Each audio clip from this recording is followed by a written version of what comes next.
इस प्रोग्राम के प्रायोजक हैं गोल्डी मसाले। गोल्डी मसाले लाए हैं फ्रेश लॉक टेक्नोलॉजी, जो रखे मसालों को हर समय फ्रेश। नमस्कार, एजेंडा में आपका स्वागत है।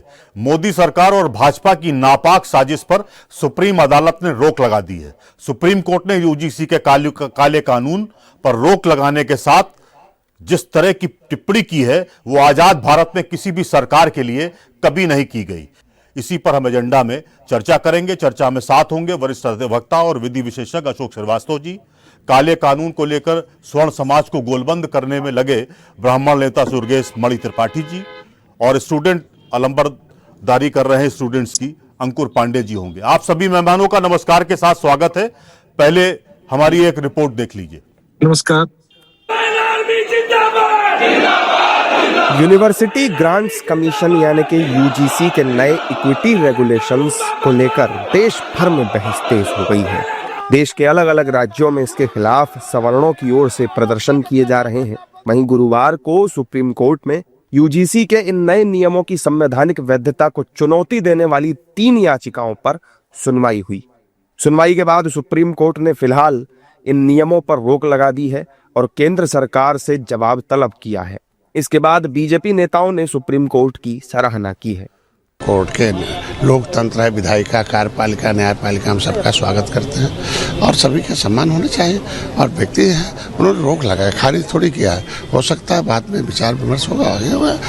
देखिए, इस पर जब माननीय धर्मेंद्र प्रधान जी ने खुद बयान दे रखा कि भाई हम तो भी पहले भी चाहते हैं कोई निर्दोष फंसे ना, कोई दोषी बचे ना, ये पहले होना भी चाहिए। भाई तमाम कानूनों का दुरुपयोग हुआ है तो उसके लेके लोगों का कहना भी सत्य है। अभिव्यक्ति के सबको आज़ादी है। माननीय सर्वोच्च न्यायालय का आभार, और जो निर्णय बाद में सर्वोच्च न्यायालय को होगा तदनुसार उस पर कार्रवाई होगी। यूजीसी नियम के खिलाफ सवर्ण समाज के विरोध के बाद विपक्ष को भी यूजीसी बिल के जरिए सरकार को घेरने का मौका मिल गया।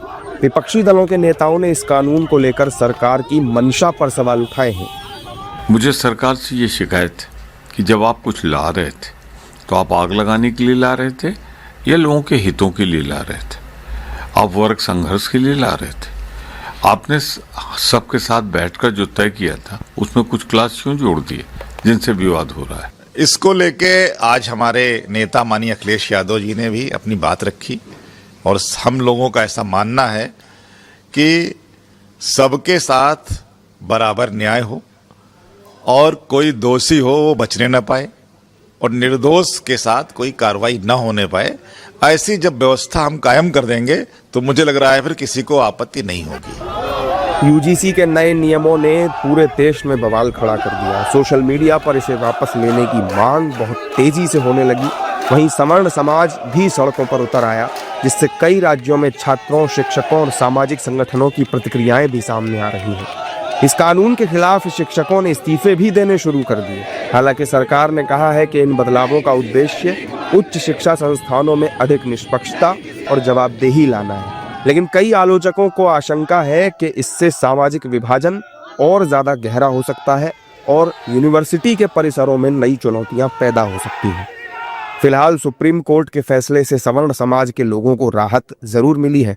सुप्रीम कोर्ट में इस मामले की अगली सुनवाई अब 19 मार्च को होगी और तब तक 2012 के पुराने यूजीसी नियम ही प्रभावी माने जाएंगे। अशोक जी, शुरुआत आपसे ही करेंगे। शुरुआत जी, सुप्रीम कोर्ट की रोक आपको किस तरह देख रहे हैं?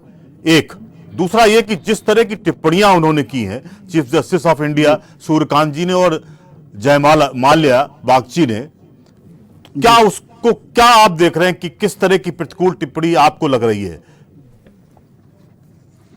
देखिए, सुप्रीम कोर्ट ने जो टिप्पणी की है जी, वो पूरी चीजें बहस सुनने के बाद हाँ, उन्होंने बहुत सधे ढंग से टिप्पणी की है कि आप देश को आगे ले जाना चाह रहे हैं कि आप देश को पीछे ले जाना चाह रहे हैं। एक तरफ तो आप ऐसी व्यवस्था कर रहे हैं कि साहब जातिगत जो संघर्ष हो रहे हैं और जात पात की व्यवस्था ये खत्म हो जाए, और दूसरी तरफ आप बर्फी की तरह जातियों का संघर्ष करा रहे हैं, आप एक दूसरे से लड़ाने का प्रयास कर रहे हैं।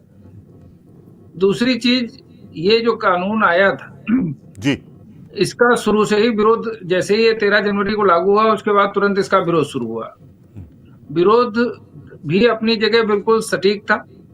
जो बातें कही जा रही थी, जैसे शिकायत करता है, अगर शिकायत उसकी झूठी पाई जाए तो उसके खिलाफ कार्रवाई कोई प्रावधान नहीं किया आपने। दूसरा, आपने धारा 3C में आपने जनरल कैटेगरी को छोड़ दिया। क्या जनरल कैटेगरी में कोई दिव्यांगजन नहीं है? दूसरे, आप एक देखिए कि जैसे IIT जैसे बड़े संस्थान है जी, उनमें केवल प्रदेश के लोग नहीं रहते हैं, बल्कि पूरे भारतवर्ष से लोग, विभिन्न जाति विभिन्न धर्म के लोग आते हैं। तो जाहिर सी बात है कि जब इतने बड़े संस्थान में लोग पढ़ रहे हैं तो दूसरा, एक दूसरे से हंसी मजाक ये सब होते हैं, और उसमें अगर कोई व्यक्ति किसी का कैरियर बिगाड़ने के लिए झूठी शिकायत कर देता है जी, तो जिसके खिलाफ शिकायत है उसका कैरियर, आप सोचिए कि IIT के स्टूडेंट के खिलाफ शिकायत हो जाए तो उसका कैरियर चौपट हो जाएगा कि नहीं। और जो न्यायिक व्यवस्था है, वो न्यायिक व्यवस्था इस तरीके की है कि एक बार मुकदमा कायम हो गया तो कितने साल में तय होगा, हाँ, वो अभी कुछ पता नहीं। सुप्रीम कोर्ट से जाने कितनी बार कहा गया कि साहब justice with in a year, हाँ, आप ये सिस्टम लागू कीजिए, सुप्रीम कोर्ट नहीं लागू किए पा रहा। तो अब सबसे बड़ी चीज जो है कि इस कानून से दुनिया भर की समस्याएं खड़ी हो रही थी और समाज के अंदर वर्ग संघर्ष की स्थिति पैदा हो रही थी। जी, आप देखिए कि पहली बार मेरे हिसाब से समाज इतनी तेजी से उतरा, जिसमें कई अधिकारियों ने जो है अपना इस्तीफा दे दिया, और भाजपा की जो कमेटी है उनसे लोगों ने इस्तीफा दिया। तो इसका मतलब ये तो अभी तो 13 दिन हुए थे, 13 जनवरी को लागू हुआ, अभी 16 दिन हुए। 16 दिन के अंदर पब्लिक इतना विरोध कर दी। तो ऑनरेबल सुप्रीम कोर्ट ने भी उस चीज को देखा, परीक्षण किया, और उन्होंने कहा कि नहीं, ये तो बेकार है कानून। उसको तुरंत जो है उन्होंने स्टे कर दिया और कहा कि 2012 कानून जो है लागू होना चाहिए। एक चीज और हम इसमें ऐड करना चाहेंगे कि ऑनरेबल सुप्रीम कोर्ट ने दोबारा से कहा कि आप एक कायदे की कमेटी बनाइए, वो कमेटी परीक्षण करे। जी, मेरे हिसाब से ऑनरेबल सुप्रीम कोर्ट को किसी भी retired justice honourable supreme court के और साथ में 1-2 जस्टिस से अलावा मतलब हाई कोर्ट के और 1-2 समाज सेवी, हाँ, उनको शामिल करके एक कमेटी वहीं बना देनी चाहिए थी। और कमेटी बना करके और उनसे कहते कि साहब इसको आप परीक्षण कीजिए, 15 दिन 20 दिन या 19 मार्च जो डेट फिक्स की है, 19 मार्च तक रिपोर्ट मंगा लेते। क्योंकि जब एक बार इतने लोग, कमेटी की लिस्ट मेरे पास है, जिसमें संबित पात्रा जैसे लोग हैं जो दिन भर टीवी पे डिबेट करते हैं, तो ये लोग जो इतने काबिल हैं और इस तरीके का जो है ऑर्डिनेंस ला रहे हैं, तो फिर इनसे क्या अपेक्षा की जा सकती। ठीक कह रहे हैं आप। तो एक चीज जो मुझे आज कमी खली ऑनरेबल सुप्रीम कोर्ट के ऑर्डर में, वो ऑनरेबल सुप्रीम कोर्ट को वहीं से कमेटी गठित कर देनी चाहिए थी। और मैं विष्णु शंकर जैन जी से ये अनुरोध करूंगा, वो इसमें रिट पिटीशन में एडवोकेट हैं, तो ऑनरेबल सुप्रीम कोर्ट से रिक्वेस्ट करें कि साहब आप वहां मत भेजिए, ये तो खिचड़ी पकाते रहेंगे, आप यहीं से जो है वो ऑनरेबल सुप्रीम कोर्ट के किसी रिटायर्ड जस्टिस की अध्यक्षता में कमेटी 5, 7, 10 लोगों की आप गठित कर दीजिए और 19 मार्च तक इसमें रिपोर्ट मंगा लीजिए। तो आप देखिए कि अभी या तो ये जो है ऑर्डिनेंस ही खत्म हो जाएगा, या फिर इस तरीके का कुछ आएगा जिसमें किसी को तकलीफ नहीं होगी। आप सबसे बड़ी चीज देखिए कि शिकायतकर्ता की जो जांच कमेटी करेगी, उस कमेटी में आपने जनरल कैटेगरी का कोई आदमी ही नहीं रखा। मतलब बताइए आप क्या करना चाह रहे हैं। दूसरे एक सबसे बड़ी चीज, धर्मेंद्र प्रधान जी का अगर बयान आपने सुना हो, तो धर्मेंद्र प्रधान जी कह रहे हैं मैं किसी के साथ अन्याय नहीं होने दूंगा। अरे भाई, आज मंत्री हो, कल निकाल बाहर कर दिए जाओगे। मोदी जी के टाइम में कोई आदमी कह सकता है कि मैं कितने दिन मंत्री रहूंगा, आपने ठीक काम नहीं किया, कल बाहर चलते कर दिए जाओगे। अरे भाई, आप कानून जो बना रहे हैं उसके अंदर प्राविधान करोगे तब ना आदमी प्रोटेक्टेड रहेगा। कि आप कहने से हम कहाँ लेके जाएंगे कि साहब धर्मेंद्र प्रधान जी ने कहा था, कोर्ट मानेगी इसको कि प्रधान जी क्या उनका जाइए, उनके पास जाइए फिर। तो इस तरीके की बातें मंत्री जी अगर कहें तो अच्छी नहीं लगती। ठीक है, मैं श्रीवास्तव साहब आपके पास आता हूं। मैं त्रिपाठी जी के पास त्रिपाठी जी, मेरी आवाज आ रही है आपको? जी, क्लियर आ रही है। त्रिपाठी जी, याचियों ने कहा है कि सवर्णों को पहले ही झटके में अपराधी मान लिया गया है।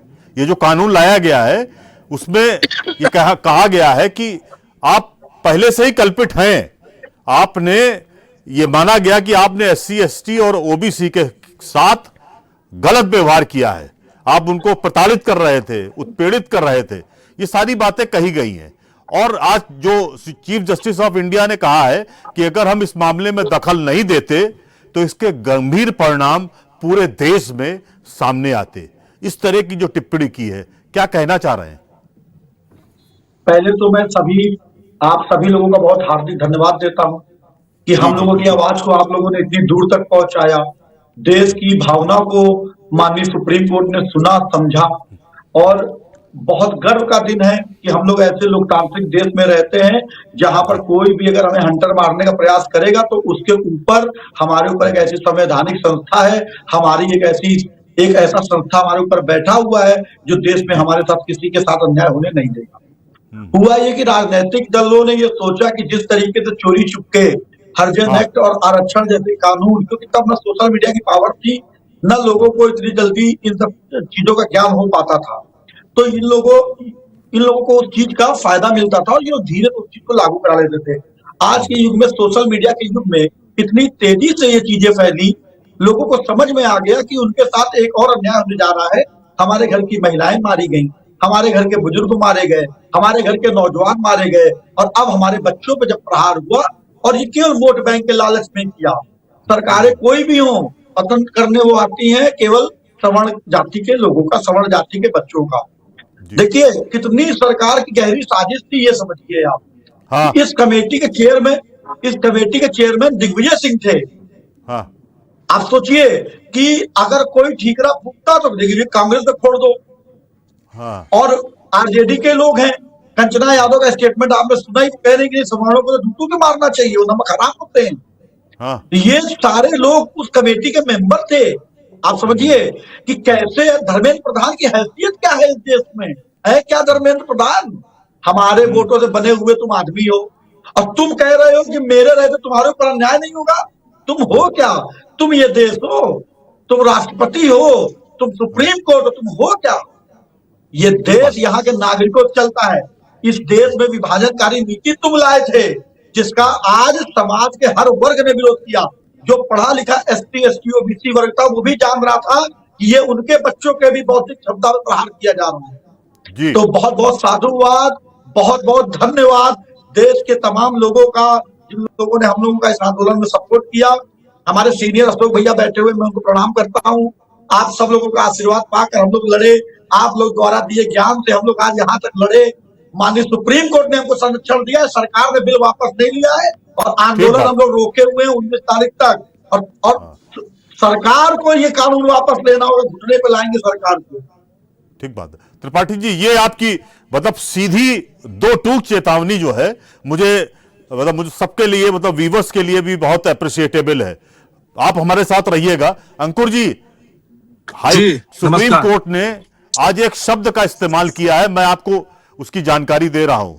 उन्होंने कहा दक्षिण और उत्तर, या उत्तर और दक्षिण के बच्चे इधर से उधर जाते हैं, क्या उनके बीच में जब वो पढ़ने जाते हैं तो आप उनके बीच में क्या मानसिक बंटवारा करने की तैयारी कर चुके थे क्या? ये बात आज जो सुप्रीम कोर्ट ने कही है वो मतलब याचियों के लिए भी, और कह लीजिए जो वहां पर तमाम अधिवक्ता गण थे उनको इतनी अजीब सी लगी है कि शायद सरकार को सद्बुद्धि भी ईश्वर दे। अब क्या आप कहना चाह रहे हैं? ये जो मुद्दा है ये केवल उत्तर दक्षिण राज्य प्रांत इस तक नहीं सीमित है। बात यहाँ पर ये है कि हम एक तरफ सनातन को एक करने की बात कर रहे हैं। हाँ। जब हम लोग बढ़ रहे हैं, मैं एक छात्र नेता के रूप में आप मान लीजिए, या एक छात्र जीवन में जब हम लोग विश्वविद्यालय में पढ़ाई करने जाते हैं तो वहां पे ये देख के नहीं जाते हैं कि हम किस जाति के हैं। हम वहां जाते हैं, हम साथ में बैठते हैं, आपस में दोस्ती होती है, खाते हैं पीते हैं, साथ में रहते हैं, ठीक है। तब ये नहीं देखता है कोई कि हम किस जाति के हैं। हमारा दोस्ताना होता है, हम लोग बढ़ के आगे बढ़ रहे हैं सनातन को एक करने के लिए। लेकिन इस तरह से अगर विभाजनकारी कोई कानून आएगा तो वो राज्य प्रांत तक सीमित नहीं रहेगा, वह जातियों को भी विभाजित कर देगा। आज अगर पहले की बात हम ना करें, क्योंकि हम आज वर्तमान में जी रहे हैं, और भविष्य की बात करें तो भविष्य में आवश्यक ये नहीं है कि हम क्या कहते हैं जातियों में बटे। आवश्यक ये है कि हम एक होकर रहें, और ये हम कर भी रहे हैं। जैसे हमारे साथ में कई हमारे छात्र नेता हैं जो ओबीसी समुदाय से आते हैं, संजय कश्यप वगैरह हैं, जो खुलकर इस बिल का विरोध कर रहे हैं कि नहीं, इससे जातियों में बंटवारा होगा। तो जो छात्र नेता है या जो छात्र जीवन से जुड़ा है वो ये जानता है कि यह बिल केवल जहर घोलेगा आपस में और कुछ नहीं। कई राज्यों में कई जातियां ऐसी हैं जो जनरल हैं और दूसरे राज्य में वो ओबीसी हैं, या कहीं ओबीसी है कहीं पर जनरल है, तो उनके ऊपर क्या कानून लागू होगा। आज हमें इस कानून की आवश्यकता नहीं थी, हमें आवश्यकता है एक समान कानून की। अगर हम बात करें सामान्य वर्ग की, तो मैं ये पूछना चाहता हूं कि सामान्य वर्ग में जेएनयू में जब ये नारा लगता है कि ब्राह्मण बनिया भारत छोड़ो, तब क्या होता है? क्या वहां कानून की आवश्यकता नहीं है? तिलक तराजू और तलवार इनको मारो जूते चार, ये क्या जातिगत टिप्पणियां नहीं है? तो हमने तो नहीं कहा ना कानून बनाइए, कानून बने तो समान बने, कि जातिगत टिप्पणी हो तो सबके लिए हो। बाकी यहाँ पे लड़ाई ना ही किसी जाति से है ना ही किसी व्यक्ति से है। बात यहाँ पे केवल एक कानून की है जो हमारे समाज को जातियों में विभक्त कर सकता है। उस कानून को संशोधन करके अच्छे से लाना चाहिए, जिससे कि सभी समाज के सभी वर्ग को एक भाव रूप में देखा जाए, और कोई भी जहर छात्र जीवन में खास तौर से, क्योंकि ये यूजीसी कानून शैक्षिक संस्था से जुड़ा हुआ है, इसलिए ऐसा कोई कानून ना है जो छात्र जीवन से ही बच्चों के मन में या किसी व्यक्ति के मन में ऐसा जहर घोल दे जो आगामी भविष्य में हम लोगों के लिए श्राप बन जाए। कभी हम सनातन को एक करने की बात ही ना कर पाए। ठीक बात। पांडे जी आपके पास आते हैं जरा। मैं अपने विधि विशेषज्ञ अशोक जी, मेरी आवाज आ रही है? जी जी जी। दो चीजें आपके सामने रखना है जो चीफ जस्टिस ऑफ इंडिया ने बात रखी है। उन्होंने कहा 75 सालों में जिस देश को वर्गहीन समाज हो जाना चाहिए था, उसके लिए तमाम सारे काम हुए हैं, लेकिन क्या आप इस आदेश के जरिए उसे पीछे ले जाने की तैयारी कर रहे हैं? एक दूसरा, उन्होंने कहा इस पूरे रूल्स ने समाज में विभाजन पैदा कर दिया है। ये कौन सी दिशा और कौन सी दशा है, या किसने आपको एडवाइस कर दी है कि आप इस तरह का कानून लेकर आइए? ये जो टिप्पणी हुई है इसे आप किस रूप में देखना चाह रहे हैं?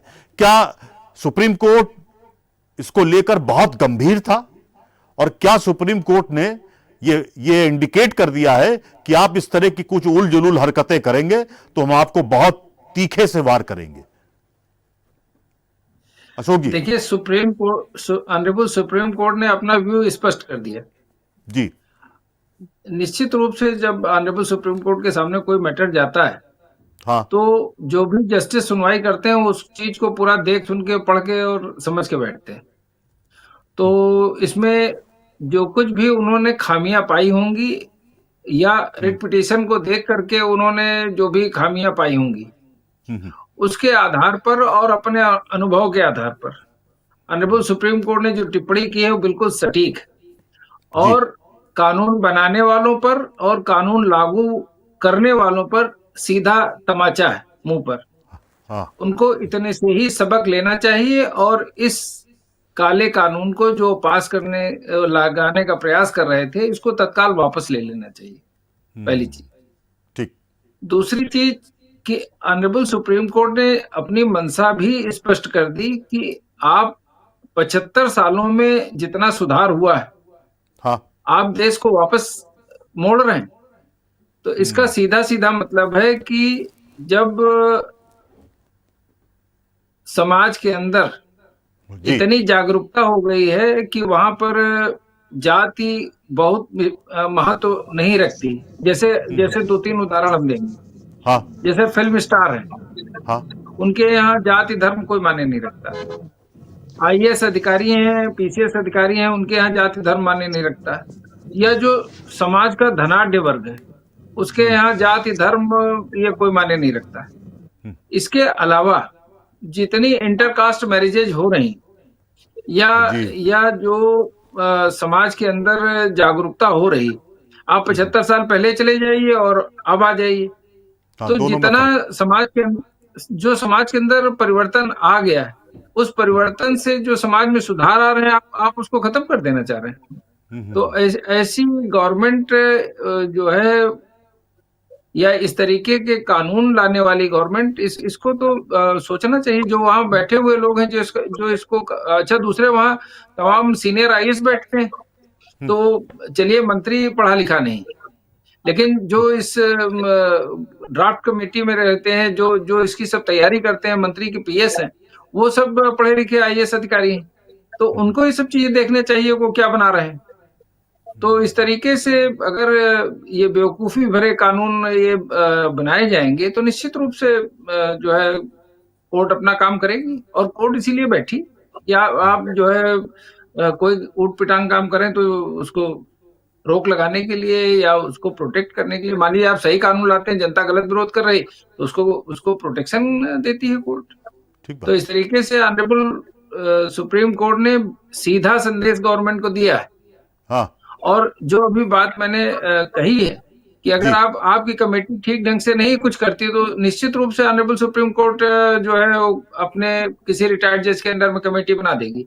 आप देखिए, मेडिकल एजुकेशन के अंदर भ्रष्टाचार चरम सीमा पे था। हाँ। और जो एमबीबीएस और बीडीएस और एमडी की सीटों में भ्रष्टाचार चलता था, नीट ला के सुप्रीम कोर्ट ने खत्म कर दिया एकदम। और वो भी एक कमेटी जो है सुप्रीम कोर्ट के रिटायर्ड जस्टिस के अंडर में बनी। उसके बाद मेडिकल एजुकेशन की जो फीस थी, उसमें कोई कॉलेज कुछ मांगता था, कोई कुछ मांगता, तो उन्होंने रिटायर्ड हाई कोर्ट के जस्टिस के अंडर में कमेटियां बना दी, फीस फिक्सेशन कमेटी, उन्होंने कहा चाहिए और कमेटी आपके विद्यालय का फीस तय कर देगी। तो सुप्रीम कोर्ट सब चीजें देखता रहता है, ऐसा थोड़े कि आंखें बंद की है। तो ऑनरेबल सुप्रीम कोर्ट ने एक आपको मौका दिया है, आप समझ जाइए, नहीं तो निश्चित रूप से अगला कदम 19 तारीख को यही होगा। ऑनरेबल सुप्रीम कोर्ट सीधे यही कहेगा कि मैं कमेटी बना दे रहा हूँ, वो कमेटी इसको तय करेगी। ठीक बात है। आपने श्रीवास्तव जी, आपने जो तमाम सुझाव भी रखे, एक श्रीवास्तव जी और थोड़ा प्रकाश बिंदु आपसे चाह रहे थे। सुप्रीम कोर्ट ने एक बात और कही है कि यूजीसी रूल्स के नियमों की जो भाषा इस्तेमाल की गई है, मुझे लगता है कि 75 सालों में हमने पहली बार इस तरह का कोई ऑर्डर देखा है या इस तरह की कोई टिप्पणी सुप्रीम कोर्ट की दी। उन्होंने कहा जो भाषा आपने इस्तेमाल की है वो अस्पष्ट है, वो ये बताती है कि इस पूरे रूल्स और रेगुलेशंस बनाने में किसी भी तरह की भाषा का इस्तेमाल, किसी भी भावना का इस्तेमाल नहीं किया गया है। तो क्या इतना बड़ा रूल बना दिया गया, उसका गजट नोटिफिकेशन कर दिया गया, और सुप्रीम कोर्ट ने इतनी बड़ी बात अगर इनको कह दी है, तो इनके लिए तो ये बहुत शेमफुल कंडीशन है ये। उन्होंने कहा कि आप क्या किस तरह की भाषा के रूप में आप ले आए हैं, और भाषा इतनी इसमें अस्पष्ट है, खराब है कि वो नियम कायदे बना देगी। देखिए, सबसे बड़ी चीज है कि जो कमेटी के लोग हैं, हाँ, अगर आप इसको पीछे जाके देखेंगे, तो निश्चित रूप से हो सकता है कि कमेटी की प्रॉपर मीटिंग ही ना हुई हो। हाँ। और इसकी ड्राफ्टिंग जो की होगी वो किसी बाबू के माध्यम से करा दी गई होगी। क्योंकि आप देखिए, अगर किसी भी कानून को लाने में रेगुलर मीटिंग हो और उस पर डिस्कशन हो। दूसरा ये है कि अगर आप कोई चीज नहीं समझ पा रहे हैं, तो आप कोई कानून बनाना चाहते हैं, तो आप जो समाज के जागरूक लोग हैं, आप समाज से एक मैसेज करिए कि साहब हम ऐसा कानून लाना चाहते हैं, आप अपने सुझाव दीजिए, या एक ड्राफ्ट आप जो है पब्लिक में दीजिए और पब्लिक उस पर सुझाव देगी। अगर आप खुद नहीं बना पा रहे हैं, तो जो एक्सपर्ट बॉडी है उनसे आप कहिए कि साहब हम कानून ऐसा लाना चाहते हैं, आप बताइए, सुझाव दीजिए। जैसे बीएनएस एविडेंस एक्ट नई लाई गई थी, तो माननीय गृह मंत्री जी ने सुझाव मांगे थे। तो आप ऐसा अगर नहीं बना पा रहे हैं, तो आपने क्यों नहीं ऐसा जो है सुझाव मांगते हैं। तो इस तरीके से जो घटिया कानून बनते हैं, और मेरे हिसाब से भारतवर्ष के अंदर घटिया कानूनों की बाढ़ आई हुई है।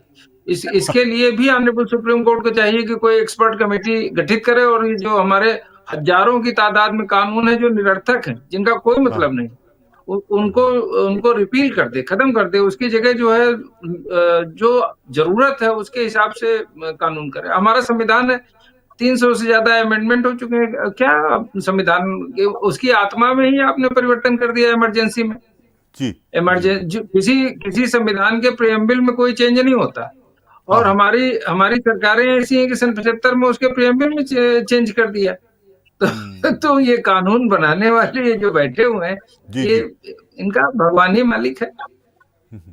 तो कम से कम ये शुक्र मनाइए कि आप ऐसे देश में हैं जहाँ का सुप्रीम कोर्ट अभी सोया नहीं है, जागरूक है और अपनी जिम्मेदारी निभा रहा है। ठीक बात। श्रीवास्तव जी आप रहिएगा हमारे साथ। मैं त्रिपाठी जी आपसे एक बात और कह रहा था, याचियों की एक बात थी, सवर्णों की शिकायतों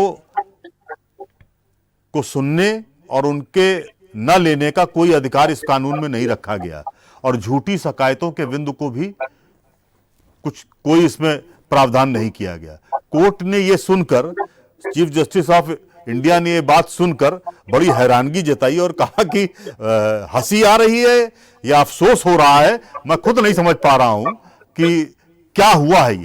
ये कानून क्या है। संविधान हमारा जब सबको न्याय की बात करता है तो इसमें तो ये प्रावधान ही नहीं है, तो ये समझ में नहीं आ रहा है कि ये कानून लाया क्यों गया है।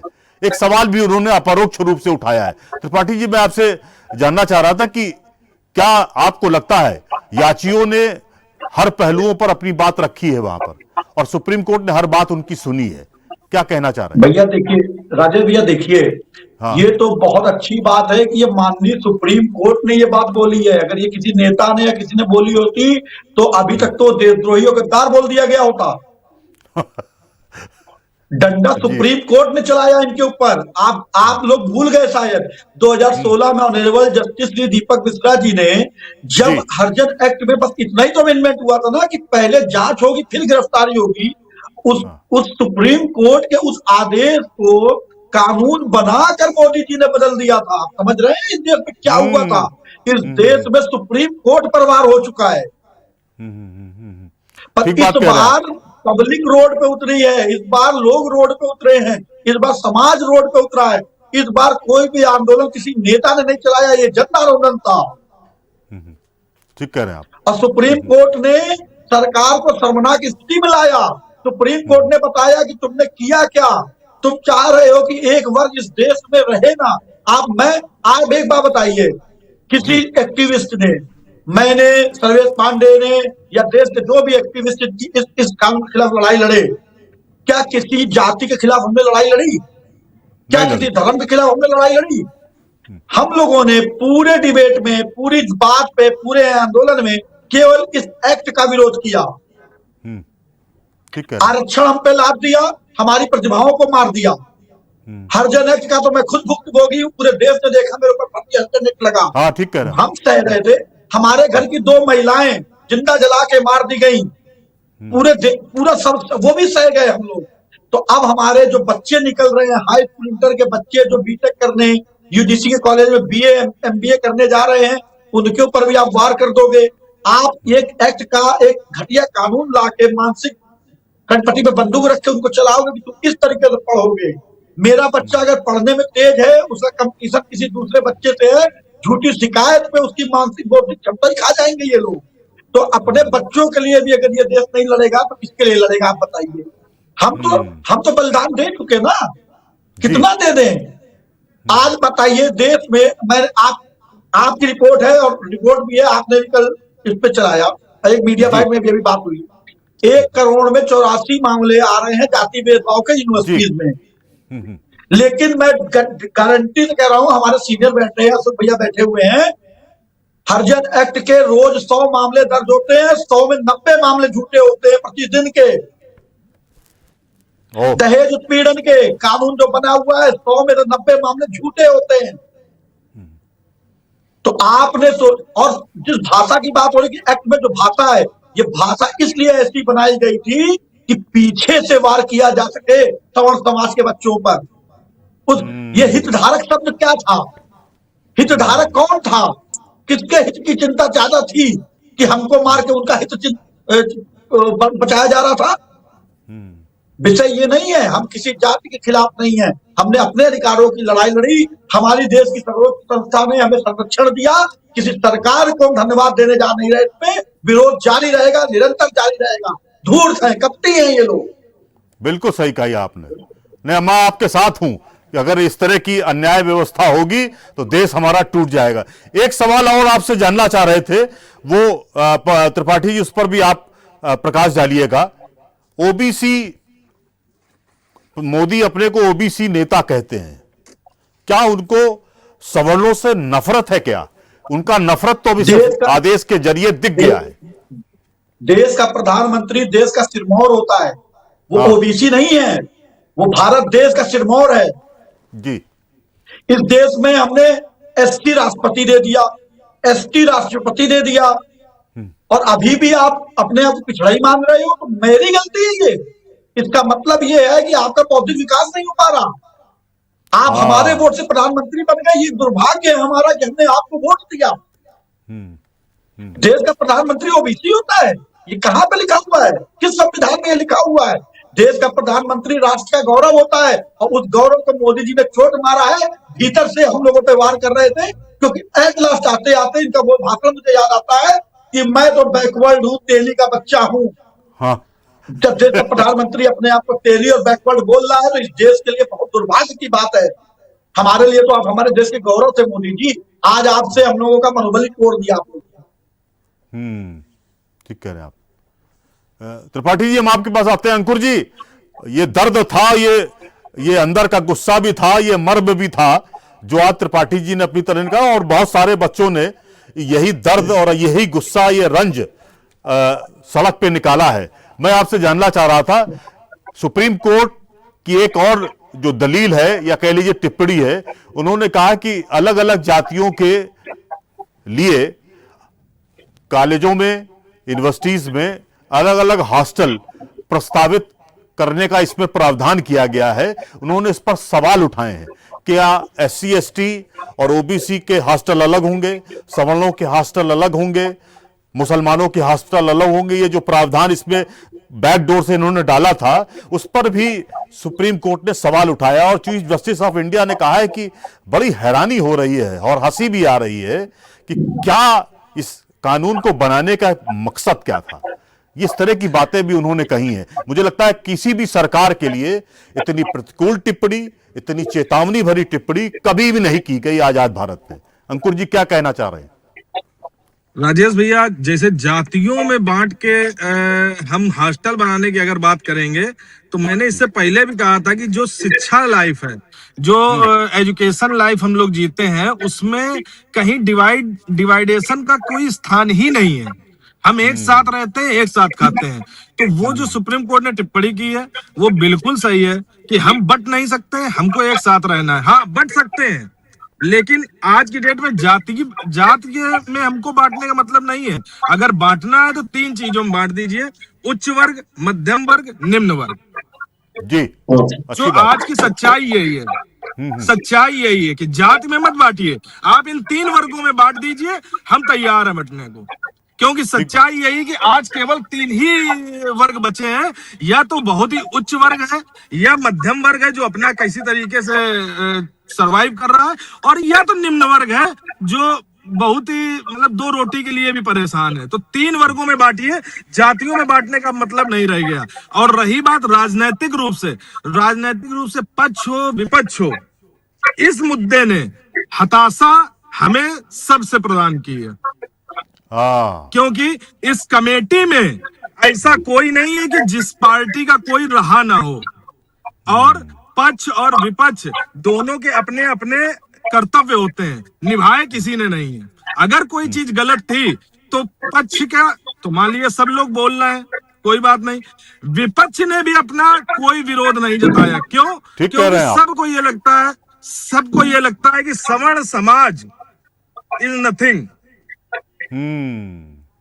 सच्चाई ये है, सब अगर किसी मुझे अगर मैं गलत कहूं तो मुझे माफ करिएगा, धर्म विशेष या किसी खास वोटर को कोई चोट भी लग जाती है तो उसमें इतना मुद्दा बना दिया जाता है, पूरे देश में मुद्दा बन जाता है। लेकिन आज इतने बड़े मुद्दे में जिसमें कहीं ना कहीं एक खामी थी कि आज हम जाति में बंटने के लिए फिर से एक नया दरवाजा खोल रहे थे, उसमें किसी ने एक शब्द नहीं बोला। यहाँ तक कि सवर्ण समुदाय के नाम पे वोट लेने के लिए जो टिकट मिलती है जिन लोगों को पार्टियों से, उन्होंने भी कमेंट नहीं किए। और जिन्होंने किए हैं उनका साधुवाद है, उन्होंने नहीं इस चीज को ध्यान रखा कि नहीं पार्टी क्या करेगी, वो अलग विषय है, लेकिन उन्होंने इस चीज में सवर्ण समाज का साथ दिया या हमारे देश को जातियों में बंटने ना पाए इसके लिए विरोध किया, उसके लिए उन सभी का साधुवाद है। और मैंने आपसे फिर बोला, मैं फिर कहूंगा, बांटना है तो 3 उसमें बांट दीजिए, उच्च वर्ग, मध्यम वर्ग और निम्न वर्ग, जातियों में मत बांटिए। पांडे आते हैं आपके पास। श्रीवास्तव सर, बहुत सारी बातें कही है। त्रिपाठी जी ने एक SC/ST एक्ट के बारे में भी कहा है कि वो सब फेक होते हैं, ज्यादातर मसले उसमें फेक होते हैं, वो उस पर भी प्रकाश डालिएगा। कुल मिलाकर ये जो आज का जिस तरह का रोक का आदेश हुआ, फिर 19 तारीख को हियरिंग होगी, क्या आपको लगता है ये सिलसिला लंबा चलेगा या 2-3 हियरिंग में ही इस मामले का पटाक्षेप हो जाएगा? जहां तक मुझे लगता है कि गवर्नमेंट या तो इस कानून को वापस ले लेगी जी, दूसरा क्योंकि इसमें अमेंडमेंट करने जैसा कुछ अभी मुझे लग नहीं रहा, क्योंकि ये कानून जो बनाया गया है ये बहुत ही कमजोर कानून है और इसकी कोई आवश्यकता नहीं। मांग की जा रही थी यूसीसी की और ले आए आप यूजीसी, इसको मांगा किसने था? 2012 का कानून लगा हुआ था जिसमें रोहित बेमुला वाला कांड जब हुआ उसके बाद ऑनरेबल सुप्रीम कोर्ट ने कहा कि आप ये कानून पर्याप्त नहीं, कुछ और बनाइए। जी। तो या तो आप कोई दूसरा कानून लागू नहीं करना चाहते थे तो आपने एक चाल ये चली कि ऐसा कानून बना दो जिसमें ऑनरेबल कोर्ट उसको खुद ही निरस्त कर दे। तो हम दूसरा कानून बनाने से भी बच जाएंगे और वही 12 वाला कानून लागू रहेगा। एक तो ये चीज हो सकती है। दूसरा ये है कि आपने ऑनरेबल सुप्रीम कोर्ट के 2012 के बाद कानून बनाने की जो बात थी, आप उसको इतने साल बाद लेके आए, वो भी इतने संघर्ष के बाद आप एक कानून दूसरा लेके आ रहे हैं, तो जो किसी उद्देश्य में सफल नहीं हो रहा। भाई कानून लाने का मतलब ये होता है कि आप जनता के लिए ला रहे हैं ना कानून, तो उससे जनता को हित समझ में आए। तो इसमें आप जनता का कौन सा हित कर रहे थे? आप देखिए कि आप भी जितने लोग यहाँ बैठे हुए हैं सब लोग विद्यालय गए। हम लोग जब छोटे थे तो वहाँ एक ड्रेस कोड हुआ करता था, हमारी एक ड्रेस निर्धारित थी। वो ड्रेस हमारी क्यों होती थी? कि हमारी जाति, हमारे धर्म, हमारे स्टेटस का कोई प्रभाव वहां पर हमारे उठने बैठने पे न पड़े। जो बच्चे कमजोर हैं या जो पैसे वाले घर के हैं उनके अंदर भी कोई ऐसी फीलिंग ना आए कि हम बड़े हैं, हम छोटे हैं, सबकी ड्रेस एक जैसी ही रहती थी। तो ये बचपन से हम लोगों के दिमाग में था कि नहीं कोई ऊंच नीच नहीं है, कोई आपने बड़ी बात कही जी। तो अब उसके बाद जब इंटर तक हम लोग ड्रेस पहने, ड्रेस करने के बाद फिर जब हम लोग ग्रेजुएशन में आए तो वहां से ड्रेस हटा दी गई। तो 12 साल पढ़ने के बाद लगभग बच्चा बालिग हो जाता है और उसके दिमाग में ये बात बैठ जाती है कि नहीं साहब, जाति वर्ग धर्म इसका कोई बहुत विशेष महत्व नहीं। आप उसके बाद जो है ग्रेजुएशन में जब हमारे दिमाग से सारी चीजें निकल गई तो ग्रेजुएशन के बाद आप जो इंस्टीट्यूट है उनमें आप ये जाति धर्म का भाव जो है घुसेड़ना चाहते हैं। आप ये कह रहे हैं कि साहब हरिजन का SC का हॉस्टल अलग बनेगा, OBC का हॉस्टल अलग बनेगा। आप में हिम्मत नहीं कि मुसलमानों का हॉस्टल दूसरा बना दीजिए। मुसलमानों में भी इतनी जातियां हैं, आप उनको बांट के दिखा दीजिए कि उनका हॉस्टल उनमें जो है कौन SC है ST है, कितने उनके फिरके हैं। आप शिया सुन्नी का हॉस्टल नहीं बना सकते और आप हिंदुओं को बांटने की बात कर रहे हैं। तो ये चीजें केवल और केवल बेवकूफी बनी हैं जिनकी समाज में कोई आवश्यकता नहीं।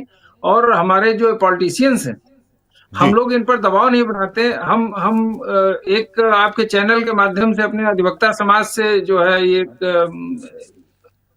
जो है प्रार्थना कर रहे हैं कि पूरे भारतवर्ष के अंदर इस समय करीब 17.5 लाख से अधिक, लगभग 20-21 लाख एडवोकेट हैं। हाँ आप देखिए कि ये जो नेता हमारे बैठे हुए हैं, आप 500 एडवोकेट ले जाके क्यों नहीं इनका घेराव कर देते हैं और इनसे कहिए कि बाहर आइए, अपना स्टेटमेंट दीजिए कि आप इस एक्ट के साथ हैं या विरोध में। आप ठीक देखिए बात। उसके बाद ये कुछ कहने लायक स्थिति में नहीं होंगे।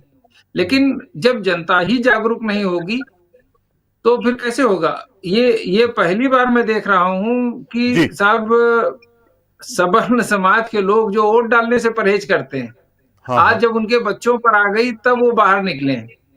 इनको तो सवर्ण समाज वालों को बड़ी बड़ी शर्म आती है वोट डालने जाने में। वोटिंग परसेंटेज इसीलिए घटता है। अब जब बच्चे, अब लगा कि साहब मेरे बच्चे जो है झूठे मुकदमे में फंस जाएंगे, करियर समाप्त हो जाएगा, तब ये निकल के आए। देखिए बरेली का एसडीएम मुश्किल से पीसीएस की नौकरी मिलती है और उसने तुरंत नौकरी से त्याग पत्र दे दिया। तो ये आप सोचिए कि पीड़ा कहाँ तक थी। हाँ तब पीड़ा बहुत अंदर तक थी, तभी आदमी अपनी नौकरी छोड़ता है या समाज लड़ाई के लिए सड़क पर उतरता है। तो ये पीड़ा बहुत अंदर तक थी और इस पीड़ा को ऑनरेबल सुप्रीम कोर्ट ने समझा, तुरंत स्टे किया और मेरे हिसाब से गवर्नमेंट इस कानून को वापस ले लेगी या कोई दूसरा, ये अभी कमेटी डाल के कुछ बना नहीं पाएंगे और हो सकता है 19 तारीख को ऑनरेबल सुप्रीम कोर्ट ये कह दे कि साहब आप छोड़िए, आपसे नहीं होगा, मैं दे रहा हूं कमेटी और ये कमेटी उसको देखेगी, फाइनल करेगी। और 99% मुझे यही लगता है कि ऑनरेबल सुप्रीम कोर्ट ही रिटायर्ड सुप्रीम कोर्ट की जस्टिस के अध्यक्षता में कोई कमेटी गठित करेगी। ठीक बात है जी। बड़ी बात आपने श्रीवास्तव साहब करेगी। मैं थोड़ा हरिजन एक्ट पर भी आपसे बात करूंगा, थोड़ा नेक्स्ट टर्म में बात करूंगा। मैं त्रिपाठी जी से जानना चाह रहा था, त्रिपाठी जी, एक तो क्या भाजपा के नेता नकली गीदड़ साबित हो गए इस पूरे प्रकरण पर, अगर आप देखें तो, अगर इसका असेसमेंट भी करें, और क्या मोदी अब विश्वनाथ प्रताप सिंह की रास्ते पर चल पड़े हैं क्या? देखिए, राजनीतिक टिप्पणी करना हम सामाजिक लोगों को ठीक नहीं लगता, लेकिन फिर भी मैं एक बात बताऊंगा, वीपी सिंह आज भी गाली खा रहे हैं। वीपी सिंह का कोई सम्मान नहीं है इस देश में। भगवान उनकी आत्मा को शांति दे। वो जो सवर्ण समाज के बच्चों की कब्र खोज के गए हैं, उस कब्र को वो वीपी सिंह ऊपर अगर जो कुंभी पाकम कृमि भोजनम जो लिखा हुआ है, तो भगवान कुछ न कुछ तो उनको ऊपर दे ही रहे होंगे। देखिए, सवर्ण समाज की एक बहुत बड़ा दर्द है। सवर्ण समाज के पास आजीविका के साधन नहीं बचे। हमारी जनसंख्या कमजोर हो रही है। हम दो हमारे दो का नारा दिया गया और अब सवर्ण समाज हम दो हमारे एक में सीमित है। उनमें से मैं भी एक हूँ। हम अपने बच्चों को अगर अच्छी शिक्षा देना चाहते हैं, पढ़ाना लिखाना चाहते हैं, तो हमारे पास इतना धन ही नहीं है या इतनी चीजें ही नहीं है कि हम उनके ऊपर ज्यादा खर्च कर पाए। मजबूरियों में एक बच्चा रखना पड़ रहा है। हमारी आबादी हो रही है निरंतर कम। जब हमारी आबादी निरंतर कम हो रही है, वोट हम दे नहीं रहे हैं, तो सरकारों को हमारी जरूरत ही नहीं है। तो जैसे ही अभी ये कह रहे हैं हॉस्टल बनाएंगे अलग, एससी के अलग, ओबीसी के लिए अलग, सबके लिए अलग, तो इसी तरीके ये हमारे लिए एक देश बना देंगे छोटा सा, जैसे पाकिस्तान बना था, बांग्लादेश बना था, वैसे हम लोगों को वहां ये भेज देंगे। बलूचिस्तान भेज सकते हैं मोदी जी, हमारे कांग्रेस के लोग भी भेज सकते हैं। तो हम लोगों की तो कोई औकात राजनीतिक दलों के अंदर भैया है नहीं।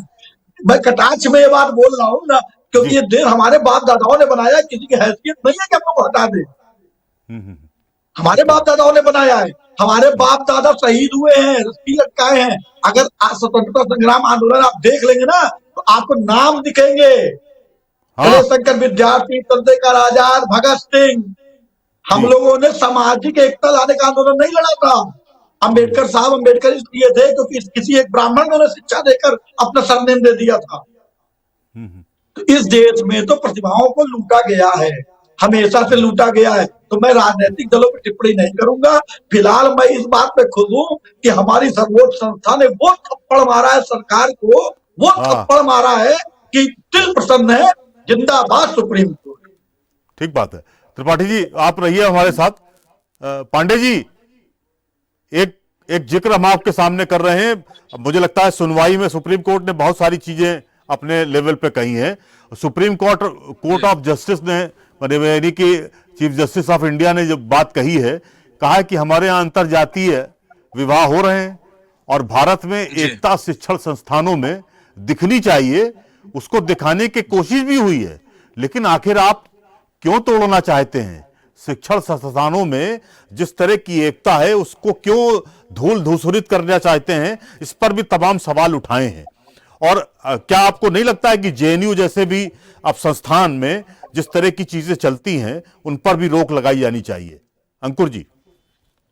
उन पर रोक तो ऐसा है ना कि जब उन्होंने भारत के टुकड़े होंगे हजार और तमाम नारे लगाए तो पूरे समाज ने, और उसमें कोई एक समाज नहीं था, पूरे सनातन समाज ने, उसमें सवर्ण समाज सबसे अग्रणी भूमिका में था, उसने विरोध किया।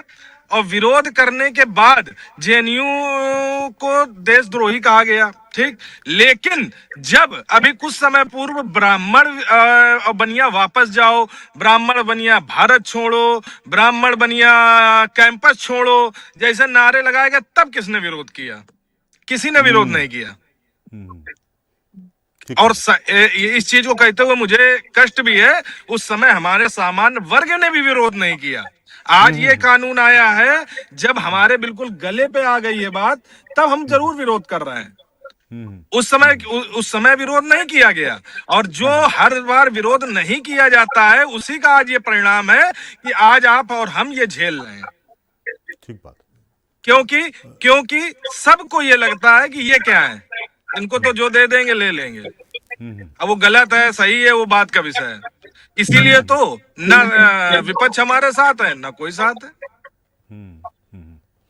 ठीक बात है।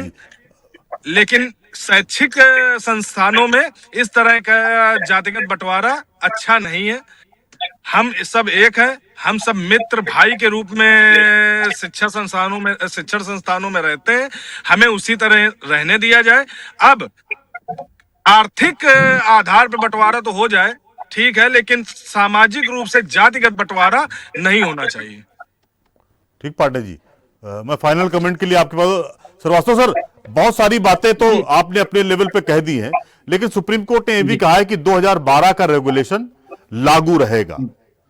हम रोक लगा रहे हैं, वो लागू रहेगा। तो इसके पीछे का मंतव्य क्या देख रहे हैं आप सुप्रीम कोर्ट का?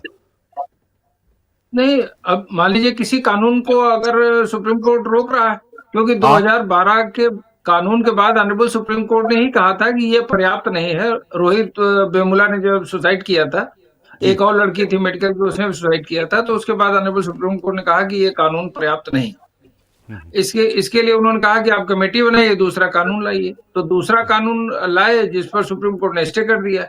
तो जब कोई कानून स्टे हो जाता है तो उसके पूर्व का जो कानून बना हुआ है वो प्रभावी हो जाता है, क्योंकि बिना किसी कानून के, मान लीजिए कल को कोई कुछ बवाल होता है या कोई कार्रवाई करनी है किसी को, तो उसके लिए कोई कानून तो होगा। तो वो जो 12 वाला कानून है वो प्रभावी कर दिया सुप्रीम कोर्ट ने कि नहीं साहब, अब कोई मामला है तो इसमें देखा जाएगा, इसको रोक दिया। अब इस पर जो है कोई अभी 19 मार्च तक कुछ नहीं, तो 19 मार्च को फिर जब आगे ऑनरेबल सुप्रीम कोर्ट कुछ देखेगी तो करेगी। फिलहाल के लिए स्टे कर दिया। श्रीवास्तव सर, जो हरिजन एक्ट को लेकर जो त्रिपाठी जी सवाल उठा रहे थे कि उसमें ज्यादातर फेक मामले होते हैं, क्या हकीकत में इस तरह का है? हालांकि शासन की जो और सरकार की जो रिपोर्ट है उसमें इस तरह की बातें आई हैं कि उसमें फेक का परसेंटेज बहुत ज्यादा है। क्या आपको लगता है उस पर भी कहीं समीक्षा करने की अब जरूरत है क्या? देखिए, हम 2-3 चीजें आपको बहुत शॉर्ट में बता दे रहे हैं जी। दहेज उत्पीड़न कानून लाया गया। हाँ, ये कानून जल्दबाजी में लाया गया और इस कानून में ये कहा गया कि दहेज लेना और देना दोनों अपराध है। जिस समय लड़की वाला एफआईआर करने जाता है, लड़की या उसका बाप, और ये कहता है कि मैंने दहेज दिया, तो उसके खिलाफ पुलिस तुरंत क्यों नहीं एफआईआर दर्ज करके उसकी गिरफ्तारी करती? क्योंकि लेना और देना दोनों अपराध है। तो पहले तो उसने एक्सेप्ट किया तो उसके खिलाफ एफआईआर दर्ज कीजिए, फिर बाद में लड़के वालों पे बाद में देखेंगे, पहली चीज। दूसरी चीज, SC/ST कानून भी आप जल्दबाजी में ले आए, और निर्भया वाला कानून जो निर्भया कांड दिल्ली में हुआ था, तब आप तमाम कानून उसमें संशोधन करके ले आए।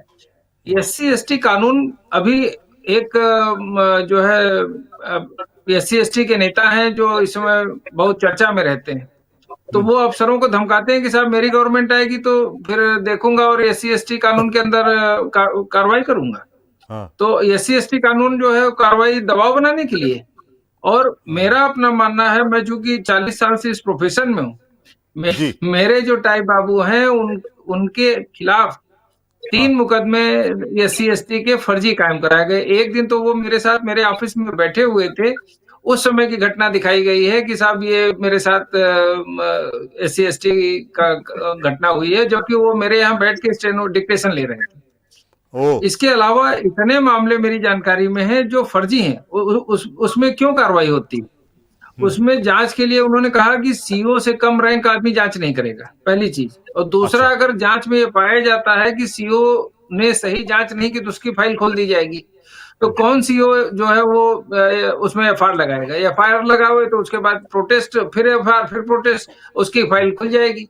तो CO यही कहता है, जाओ भैया हम इसमें चार्जशीट दाखिल कर रहे हैं, अब आप जाइए अपना कोर्ट में समझिए। तो अभी लखनऊ का एक कांड था जिसमें वकील जो है वो फर्जी तरीके से SC/ST के मुकदमे कायम करा के उत्पीड़न कर रहा था और लोगों से वसूली कर रहा था, जिसको ऑनरेबल कोर्ट ने जो है वो देखा, पकड़ा और वो जो लोग कार्रवाई कर रहे थे उनसे पैसा वसूली कराई, उनके खिलाफ कार्रवाई की। तो मेरा ऐसा मानना है कि चाहे दहेज उत्पीड़न का मामला हो, चाहे SC/ST मामले हो, अधिकतम मामले झूठे हैं। और अगर आप क्राइम रिपोर्ट देख लीजिए भारत की, तो उसमें अधिकतम मामले झूठे पाए जाते हैं, जिसमें कोर्ट के अंदर समझौता होता है। तो इन सब चीजों को जब कोर्ट देखती है, 498 का दुरुपयोग हो रहा था, कोर्ट ने कहा कि नहीं साहब कोई अरेस्टिंग नहीं होगी। तो ये चीजें तो धीरे धीरे कोर्ट के सामने आती है। अब जैसे लिव इन रिलेशन वाले में जहां लड़के ने पैसा देना से मना किया या कुछ टेढ़ी बात हुई, उसने खट से जो है कहा कि साहब शादी का जो है इन्होंने हमको वादा किया था और शादी नहीं कर रहे हैं, और हमारे साथ जो है इन्होंने तमाम उत्पीड़न किया हमारा, और उसके खिलाफ FIR दर्ज हो गई, उसका कैरियर सत्यानाश हो गया।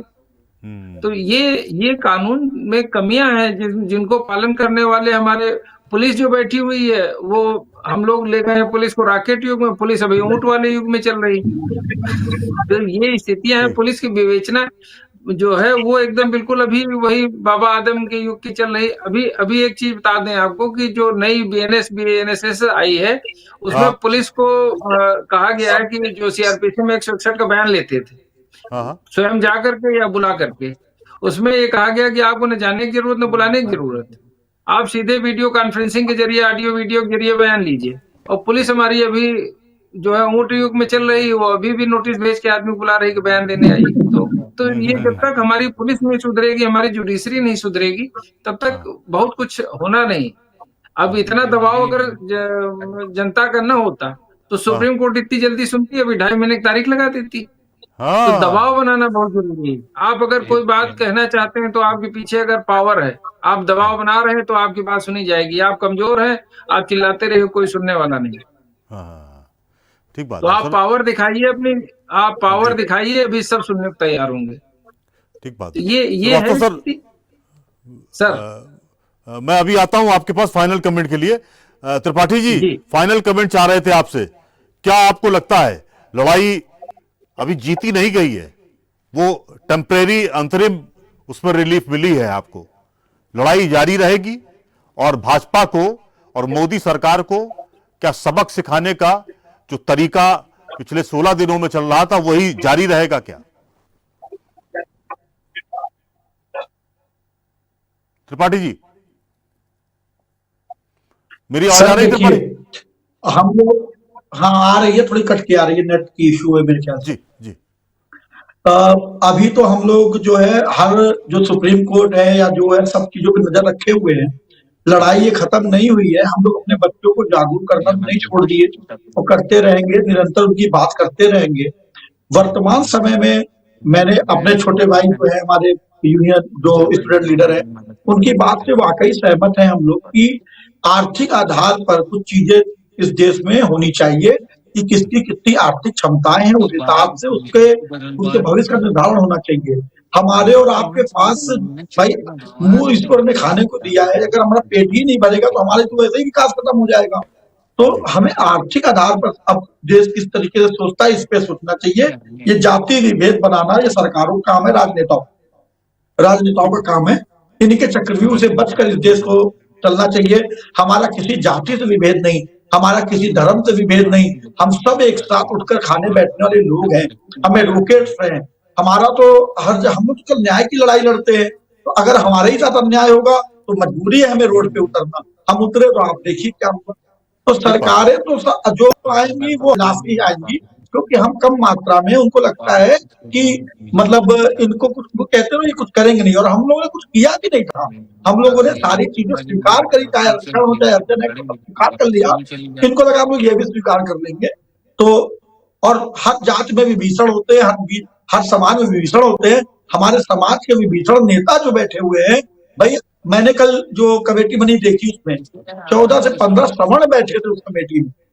बड़ा इस देश का दुर्भाग्य है कि आरक्षण हरिजन एक्ट लाने वाले लोग सब सवर्ण जाति के लोग थे। Prime minister VP Singh, Arjun Singh, Digvijay Singh, बताइए इन लोगों को नहीं हमारे समाज का हित दिखता है, क्यों नहीं देख रहे थे? तो ये विभेद देखिए, सबको भगवान बनने आए, कल की अवतार बनना है देश में। तो वीपी सिंह कल के अवतार बन चुके हैं, मोदी जी कल के अवतार बनेंगे, कल की डेट में कोई और बनेगा। भैया ने बोला कि एक SC के नेता हैं जो बहुत बोलते हैं उल्टा सीधा, और वाकई वही डराते हैं ना कि हम ये कर देंगे, हम ये कर देंगे। अगर ये संविधान, ये SC एक्ट ना होता तो उनको हमारी गली का कुत्ता न पूछता। ठीक बात।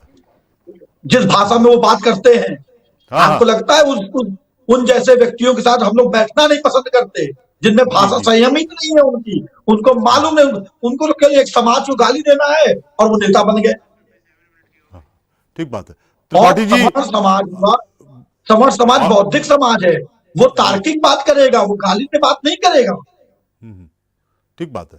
त्रिपाठी जी, आपने अपनी मंशा बिल्कुल साफ कर दी है। आंदोलन रुकेगा नहीं, हमारी मंशा रुकेगी नहीं, हमारे कदम रुकेंगे नहीं। सम्मान में, सुप्रीम कोर्ट के सम्मान में हम अपने आंदोलन को स्थगित किया है, खत्म नहीं किया है। ठीक बात है। रोका है, होल्ड पे है। सरकार वापस लेगी कानून, सरकार की मंशा स्पष्ट हो चुकी है, सरकार कानून वापस लेगी। तब हमारा विश्वास सरकार पे आएगा कि आप, नहीं तो आपकी तो मंशा क्लियर हो चुकी है। आप आज नहीं कल वार करेंगे, दूसरे तरीके से करेंगे। आज आपने छोटी चाकू मारी थी, कल आप तलवार मारेंगे, पीछे से मारेंगे। सरकार को ये कानून वापस लेना होगा और अपनी गलती माननी होगी कि उनसे त्रुटि हुई, तब इस बात पर समाज चुप होगा। अंकुर जी, बहुत संक्षेप में चाह रहे हैं। ब्राह्मण, ठाकुर, बनिया और कायस्थ सब एक होकर इस प्लेटफॉर्म पे थे आंदोलन के। आपको क्या लगता है, बीइंग ए स्टूडेंट, अब लड़ाई लंबी है चाहे जो भी हो जाए? भैया आपने 4 नाम बोले, ब्राह्मण, ठाकुर, बनिया, कायस्थ। लेकिन एक बात मैं बहुत जिम्मेदारी से आपसे कहता हूं, इसमें केवल ये 4 लोग नहीं थे। हाँ, इसमें हमारे बहुत से OBC समाज के और दलित समाज के भी लोग हमारा पूर्ण समर्थन कर रहे हैं और करते रहेंगे, क्योंकि यहाँ पे बात केवल एकता और गलत की और सही की है। और वो उन्होंने अभी भी हमारा समर्थन किया है, आगे भी करेंगे। उन्होंने स्पष्ट रूप से इस बात पर कि नहीं, न्याय सभी को मिलना चाहिए, इस बात को लेकर उन्होंने केवल आपने अपनी बात रख दी है। समय थोड़ा हमारे पास कम है। श्रीवास्तव सर, एक शब्द में आपसे जानना चाह रहे थे, क्या आपको लगता है कि सरकार को वापस लेना ही पड़ेगा क्या? आज जो तमाचा सुप्रीम कोर्ट ने मारा है, इससे तो यही है कि इस पूरे ऑर्डिनेंस को इन्हें वापस ले लेना चाहिए। ठीक बात है। बिल्कुल, आप तीनों मेहमानों का चाहिए। जी, आपने अपनी बात बिल्कुल स्पष्ट तौर पर रख दी है और मंशा भी जाहिर कर दी है। आप तीनों मेहमानों का बहुत बहुत धन्यवाद, साधुवाद। बड़ी अच्छी सी बात हुई है और सुप्रीम कोर्ट ने कहीं ना कहीं न्याय की बात की है, उसे भी धन्यवाद दिया जाना चाहिए। धन्यवाद। इस प्रोग्राम के प्रायोजक हैं गोल्डी मसाले। गोल्डी मसाले लाए हैं फ्रेश लॉक टेक्नोलॉजी, जो रखे मसालों को हर समय फ्रेश।